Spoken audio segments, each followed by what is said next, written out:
You're watching France 24. Hello and welcome to Beyond Business, the program where we look at the latest trends in the global economy. Today we're bringing you a special report on a nation with star power.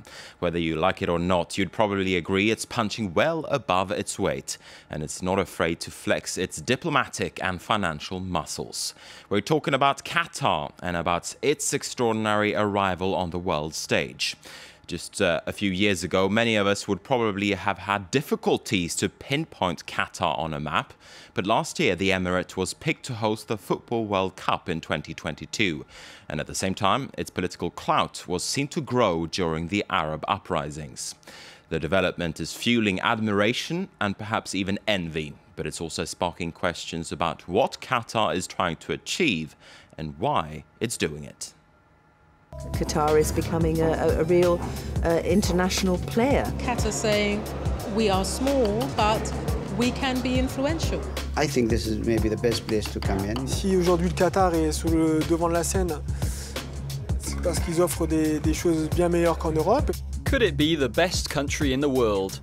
A tiny Arab kingdom jutting out of the Arabian Peninsula, Qatar sits on the world's third largest reserves of natural gas.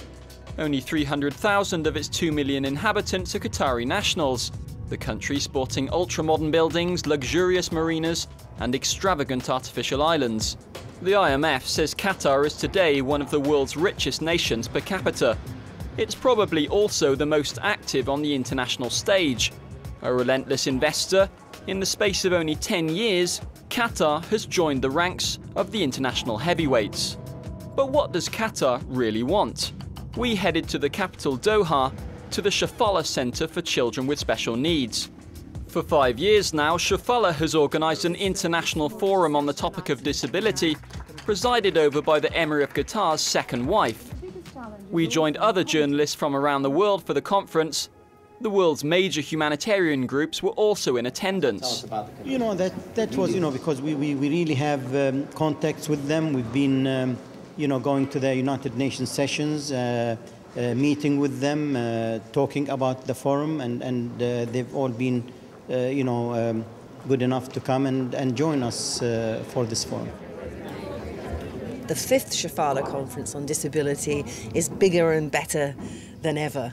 We started in 2006, and I think the Shafala Conference has now become a big event in the world, and it's a place where activists from all over the world can come and talk about issues of disability. In the last few years, Qatar has become a major humanitarian player. Qatar have been emerging on humanitarian issues, which I watch very closely, as a real force in terms of humanitarian affairs. Qatar is quite a good ambassador because apart from creating awareness, it also goes on to help not only the children or the people in Qatar, but also in other parts of the world.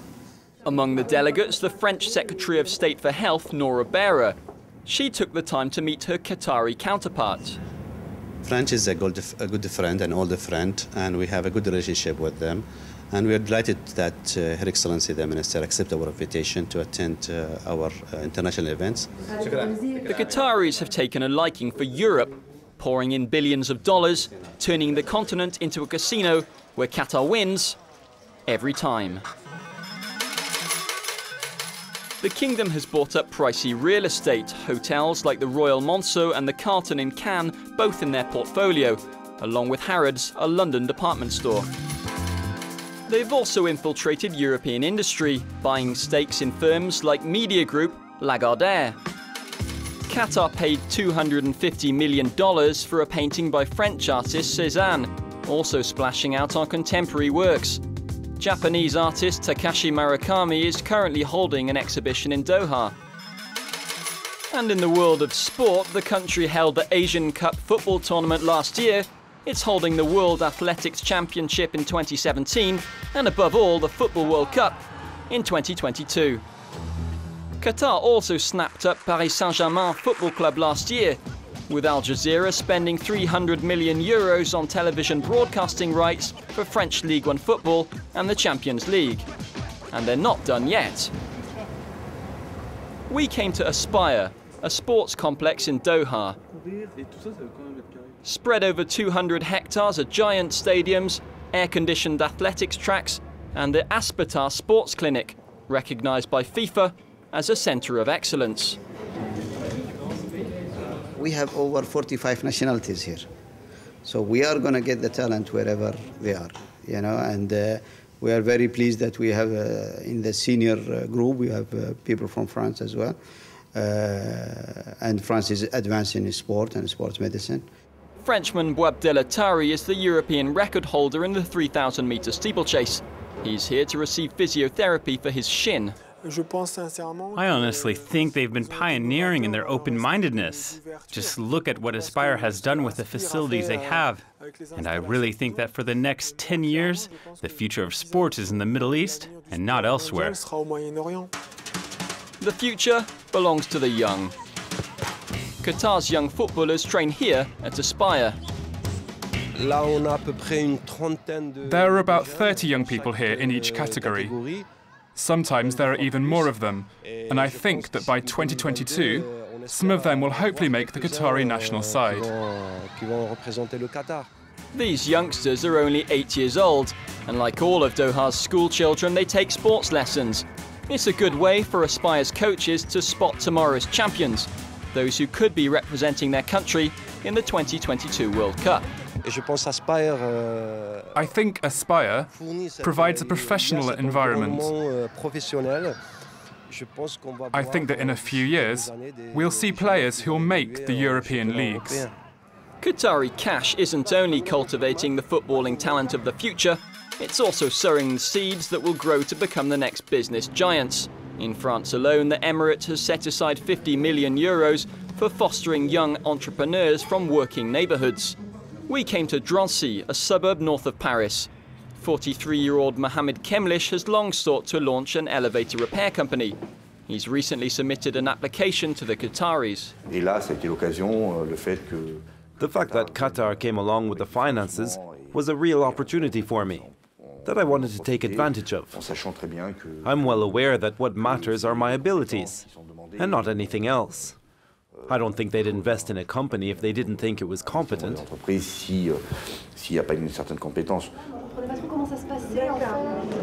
Nabila Aissawi started her legal advisory company in 2009. We caught up with her at the Business Diversity Fair in Paris.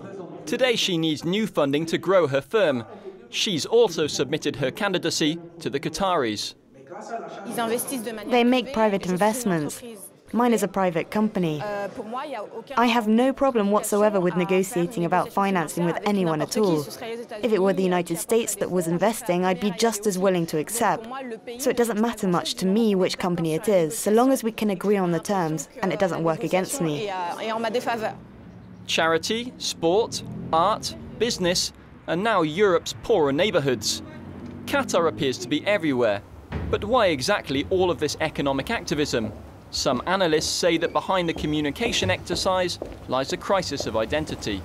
Qatar needs all of that to be able to survive.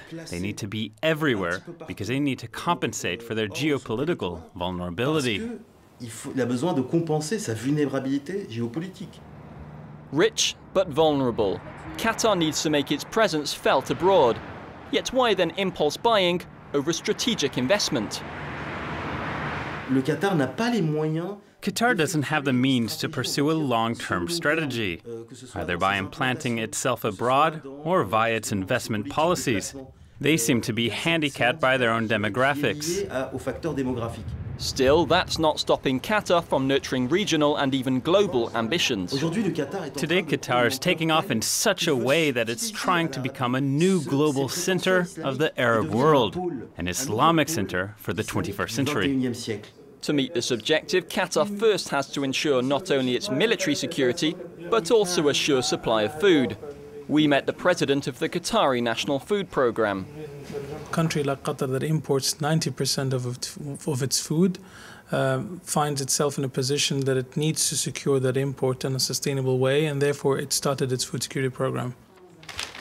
So while Qatar is buying up football teams and artistic masterpieces in front of the cameras, it's also been quietly snapping up land overseas. For nearly a decade now, Qatar's been developing a strategy called agribusiness. That means it's been buying up plots of fertile land in Africa and in Asia. According to the African Development Bank, the kingdom farms 40,000 hectares of land in Kenya.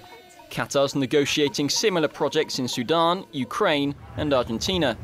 Securing drinking water is another vital issue. Qatar has only 2 days' worth in reserves. Now, with the help of French company GDF Suez, Qatar's opening water purification facilities like the one here in Doha.